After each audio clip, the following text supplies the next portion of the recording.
It's March in America, and that can only mean one thing. It is IndyCar season, baby. The new season of the NTT Indycar Series kicks off this weekend, and today I want to make a few predictions on what we may see in this season to come. So come on in, family, grab a seat, let's go inside the Scrutineering room, and let's examine the 2024 NTT Indycar Series. Thanks for joining us. Today, it's just a simple little prediction video. I'm not going to go as far as bold predictions, but then again, when you deal with this series, anything can be seen as a bold prediction because of how unpredictable the series tends to be race by race. Formula One, take notes. Why don't you? You can learn a little bit. But today, I'm sticking solely on driver predictions. I'm not doing no crazy race or series predictions because honestly that could be a whole day long episode, and I'm not going to try and bore you guys with that. So without further ado, let's talk IndyCar 2024. Let's talk about 7 predictions I see for the drivers coming up in this 2024 season. And I want to begin with the guy who probably made the biggest move in the offseason. And yes, I am aware of what has happened recently, but I think it still could prove true. Prediction number 1. David Malukas will be IndyCar's next first-time winner. I know, he will miss the opening race. However, his injuries will only allow him just to miss St. Pete and the Thermal All-Star non-championship race. If everything works out, David should be back for the April stretch of races beginning at Long Beach. And honestly, David has made a transition to a really good Arrow McLaren team that looks like they're starting to hit their stride. David has been showing some pretty good pace, especially in Dale Coyne Racing equipment. Not a shot to Dale, but his team has shown that they can be a little on the bottom tier side of things. By the way, David in his 2 seasons with Coyne, 8 top 10s, 5 of those came last season. And if you're looking for where I think David could possibly break through, I have 3 places in particular for you. Mid-Ohio, where David scored his first top 10 and he has finished in the top 10 in both of his races there. Iowa, where Malukas had a top 5 there last year. A top 10 there last year. And then the real one track I think he could really step out of his shell is Gateway. Both of Malukas' podiums, including his career best second, have come at Gateway. And I think now that he has that extra pep in his step and he has a team that can give him top line equipment, any one of those 3 tracks could be where Malukas breaks through and finally gets that first ever IndyCar win. Again, David's shown a lot of promise and a lot of speed in his 2 seasons with Coyne. I think now this could be his season to step up. But he's not going to be my breakthrough driver, and I'll come back to that a little bit later. But let's talk about his team. And that brings me to prediction number 2. I'm confident we will see all 3 Arrow McLaren drivers hit victory lane this year. Not far-fetched, here's why.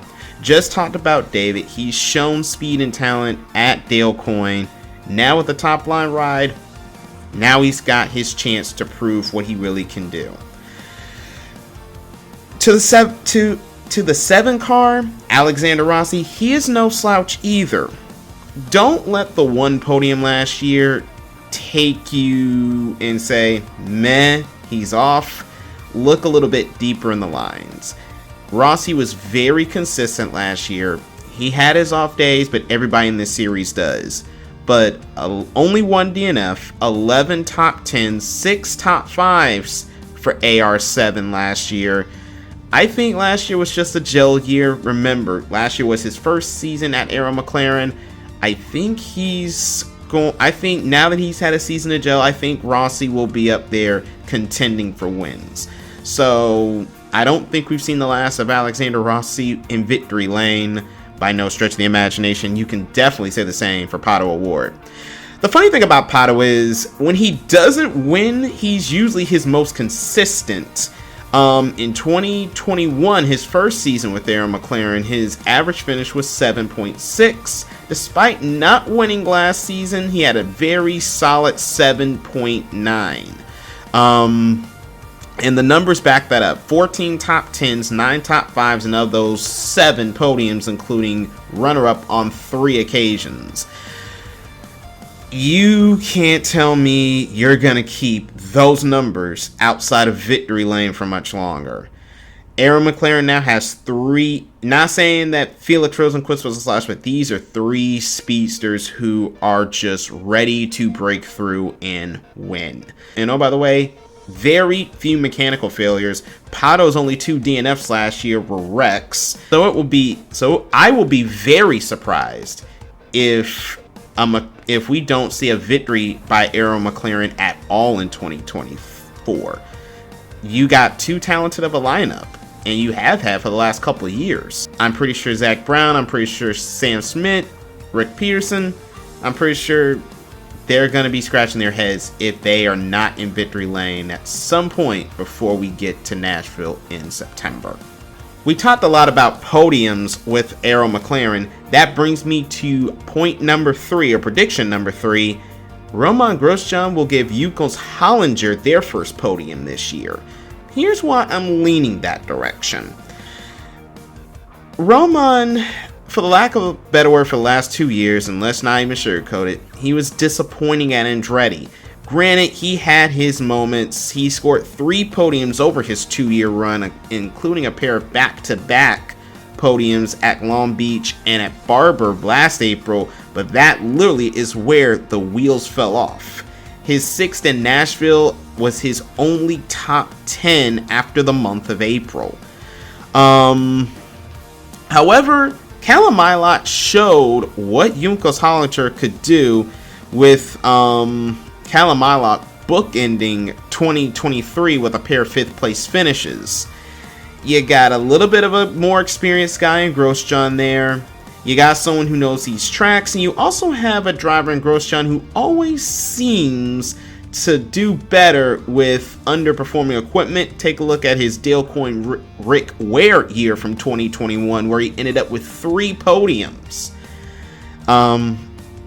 Could this be a right place, right position package that could surprise when the time comes right? Especially at a Long Beach or Barber or the Indy Road Course that kicks off the month of May. And one thing that a lot of people kind of don't see under the weeds, Juncos Hollinger now has a technical alliance with Arrow McLaren for their 2 cars of Grosjean and Argentina's Agustin Canapino for this 2024 season. Maybe that extra technical alliance could be that extra pep that could get Juncos Hollinger over the hump.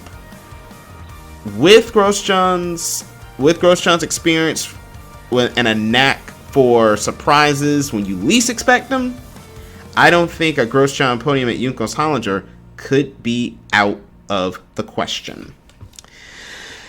Now, let's talk about the man who replaced him at Andretti.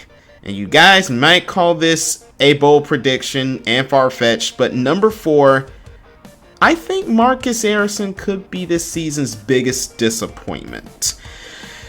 Yes, Marcus has wins in the last 3 seasons. He had 4 wins in Ganassi over his stretch there. And yes, he kicked off 2023 with a win, so you can never count Marcus out. But there was something a little strange about 2023, and this is one of 2 reasons I'm giving him my tag of possible biggest disappointment. He, quote-unquote, fell off after his Indy defense when he came up just short of Joseph Newgarden. No, he was not running horribly poorly, but by Ganassi standards, failing to get another podium finish after the Indy 500 kind of rubbed people the wrong way. And yes, he still had a respectable season with an 8.6 average finish, but that was down on his 2022 when he had an average finish of 8.1. And then there's the second half of the reason why I say Ericsson may become biggest disappointment this year. He's gonna have a new team, new engineer, and it takes a lot of time to gel. And consider this, Alexander Rossi also was at Andretti, and they struggled the last couple of seasons. Yes, he did win in 2022, but even when he went over to Arrow McLaren in 2023, he still showed he had an adjustment period, and it took him the whole season. I don't think Ericsson will be shut out of the podium by any stretch, but there's just a gut feeling in me like this could be a little bit of a weird season.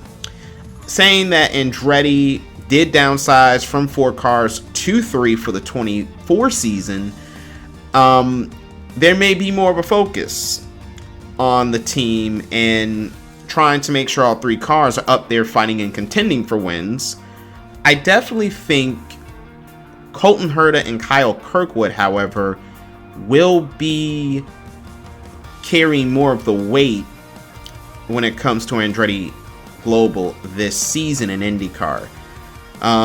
Colton already is well established with the team. That is well said and done. Kirkwood in his first season shined with 2 wins on the street courses at Long Beach and Nashville. And I only see better with him being paired with Brian Herta this season. So, not saying Andretti Global won't be slouches. They'll give more resources to Herta, to Kirkwood, and Ericsson. I'm still in that vein. Ericsson's going to take a little time to get himself up to speed, and I don't think Ericsson will give us the results I think a lot of us expect him to give in this 24 campaign. Prediction number 5. Scott McLaughlin will finally get his long overdue win on an oval in IndyCar. Consider this. Scott McLaughlin has competed on 14 oval races since he came to IndyCar full-time in 2021. 10 top 10s, 8 top 5s, and of those, 5 podiums, including 3 runner-up finishes. Granted, 2 of those came at Texas, but Iowa also stands out. And despite his last 2 Indy 500s being not so stellar, he still has a respectable oval average finish of 8.9. Pretty solid numbers for a guy who has known road courses pretty much his entire racing career before coming over here. 22 was a standout season with 3 wins. 23, still a solid season. 3rd in points with the 1 win at Barber in April before the 500. But I really think that this has to be on Scotty Mac's goal list. Get that oval win. He has a couple of extra chances this year. In addition to the Milwaukee doubleheader being added, of course, recent news announcing that Nashville will now go to the Super Speedway. First time there for IndyCar since 2008. But Nashville moving away from the street course because of logistical issues. Scotty Mac might have his best opportunity with 7 oval races this season to finally break the camel's back and get over the hump into IndyCar victory lane on an oval. I think he'll grab a couple of other wins outside of the ovals, but I really think this is the one checkbox besides the Indy 500 Scotty Mac wants to check on his list this season. Prediction number 6. I think this year's breakout star will be Christian Lundgaard. Lundgaard, since his one-off in 2021, has always showed that he has had speed in IndyCar. Hence the reason Ray Hall Letterman called him up to be a full-time driver. Lundgaard's performances weren't too shabby. 5 top 10s before his Toronto win in July, and even after his Toronto breakthrough, he scored 3 more top 10s. However, his pain point has always been the ovals. Last season, he had an average finish of 17.6 on the ovals. However, I attribute that more not to Christian's performance, but to the team. And I think this leads to my one asterisk with this prediction. Rahal Letterman Lanigan has to step up and give Christian formidable cars to compete every week, because last year the ovals were not just a pain point, they were a point of absolute frustration for Rahal Letterman Lanigan. None more highlighted by their 15 car not even racing in the Indy 500, not qualifying for it, and it literally came down to 2 of their cars. Jack Harvey, who was replaced by Pietro Fittipaldi this season in the 30 car, he had to beat Graham Rahal just to make the show. And I'm pretty confident that after that embarrassment of a show where they had 2 of their drivers fighting for the final spot in the greatest spectacle in racing, they are absolutely determined and have spent this long off season making sure that is not repeated again this May. Not just at Indy, but at every oval race this season. Because even last year, whether it be Texas or Gateway, Rahal Letterman Lanigan just lacked speed when it came to ovals. They qualified poorly. They raced poorly. You were hard-pressed to see if there was a Rahal Letterman Lanigan car inside the top 10 at any point. And all 9 of their top 10 finishes came on road courses last year. And if you think about the numbers, that's 9 out of 12 road or street course races Lundgaard finished in the top 10. That's a 75% rate. But the ovals will be the pain point for Rahal Letterman Lanigan coming into the season. That's going to be their biggest place of improvement. If they can improve there, I know Lundgaard has the speed. Lundgaard has the talent. If Rahal Letterman Lanigan gives him a consistent package every week, watch out for the Dane. He will be a force this season in my eyes. And last but not least, prediction number 7. 3 rookies will reach the podium. 1 will actually reach victory lane. Let's start with Christian Rasmussen, another Dane that's coming up to the big show. Rasmussen is the reigning Indy Next champion. He has the scholarship from IndyCar and will run the road courses and the Indy 500 for Ed Carpenter Racing. Rasmussen will be in the number 20 car. Well, for the road and street courses, still don't know which number he'll race in the 500, but Rasmussen getting a great opportunity and a pretty solid team that has shown they have the equipment to win and shine on their day. Rinus VeeKay showed it when he won at Indy a couple of years ago. Ed's shown this time and again in his car. This team has what it takes. They can go out and win races. I definitely think Christian has the speed and can definitely stir up a podium on one of these road street courses this season, especially if they continue to be in the right place at the right time.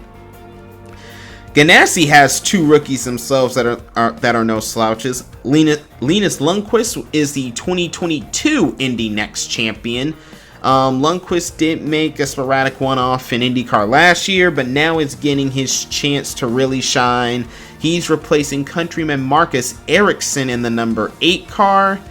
So Linus definitely getting a very great opportunity, a very powerful seat with Ganassi. And as Chip says, he likes winners. And Linus has definitely the potential to become a winner in IndyCar. It will be very interesting to see how Linus comes along in his first full-time season, especially with the big program and the newer power. His teammate, Barbados' Kifrin Simpson. He's been in Ganassi's books since 2021 as a development driver. I have heard this knock on Kifrin. He's probably one of a few guys. He's one of a few guys who have made it to IndyCar without winning in Indy Next. However, Kifrin still is a very speedy driver. He won the European Le Mans Series. He's a co-champion in LMP2 from last season. And he also is a Formula Regional Americas champion. That's kind of like Formula 3 light on the F1 calendar now. So, Kifrin has ability, and as shown, he does have pace. Now, will that past success translate to IndyCar is the golden question. We have seen numerous times how talents have been able to show it in other places and just not be able to come to IndyCar and do it. There only will be so much patience Chip, Mike Hull, Michael Guerra will show young Kifrin, especially, like I said, they've known these guys for a couple of years. But that also says, hey, maybe they know something we don't, and that's why they went ahead and made a 5th IndyCar slot for him. It's going to be telling to see how Kifrin gets along in his first season. I do feel like Kifrin will struggle a little bit more than Linus will. And this is not to say, and I'll also speak on the 4th rookie in this set, and that's Tom Blomqvist, following Meyer Shank from IMSA over to IndyCar. He will be replacing Simon Pagenaud in the number. He'll be replacing Simon Pagenaud. Tom will race number 66 this season, and the reason I didn't give him as much attention, and this is not as much to Tom as is the team, Meyer Shank has just struggled outside of that one blip where they had Helio winning his 4th Indy 500 with them in 2021. Meyer Shank's IndyCar program just has been absolutely nowhere. They've had some pretty decent runs and they've had their podium here and there. They just are not consistent enough for me to look and say, oh, Tom's going to be right up there. Tom with Meyer Shank won the last IMSA DPI title back in 2022. They won the Rolex 24 together in 2023. Tom loaned to Cadillac by Meyer Shank for IMSA in the endurance races this year. They almost won the Rolex again this year. But again, this is not a knock to Tom's speed and Tom himself. It's more of, I just need to see more consistency from Meyer Shank outside of that rare off occasional home run ball they just hit and knock out of the park. Stay consistent, give me doubles, give me triples, excuse me for the baseball terminology, but that's just what I need to see. But I do think Simpson, Lundqvist, and Rasmussen, I think we will see them hit the podium this year. If I had to pick one of them to kind of get that breakthrough win, it would be Linus Lundqvist. Lundqvist has probably shown the most speed out of that group of 4. And I think with him coming into this equipment with Ganassi and him having that Indy Next pedigree and just that feeder pedigree, Lundqvist and Rasmussen both grew through the feeder series in Europe, coming over to America to race in Indy Next. I do feel that experience, Linus with a little bit more experience in IndyCar equipment than Rasmussen, because like I said, Lundqvist did make a start or 2 previously. I think that's going to go a long way with Lundqvist getting more acclimated to his equipment at Ganassi. And I think he'll be able to make that leap quicker than the other 3. So, with that being said, that concludes my driver predictions for this 2024 NTT IndyCar Series season. It's been a long time coming, and I'm so excited the season's finally here. Hope you guys are too. What are your predictions for this upcoming IndyCar season? If you come across this video, whether it be on YouTube, X, LinkedIn, Facebook, if you come across the screen grab on IG, hit the link, watch the video, then come back, comment, like the video, subscribe to this video. Definitely want to see if I can get my name out there. Thank you guys so much for the support. Thank you guys so much for watching. Shout out to the ones that consistently watch my content here on YouTube. Definitely appreciate it. That is all for right now. Family, love you guys. Thank you so much for coming inside the Scrutineering room for this episode of IndyCar Season Predictions. I'm David. I will talk to you next time. And until then, always remember, wear a smile on your face, people. You look much better when you have one. So long.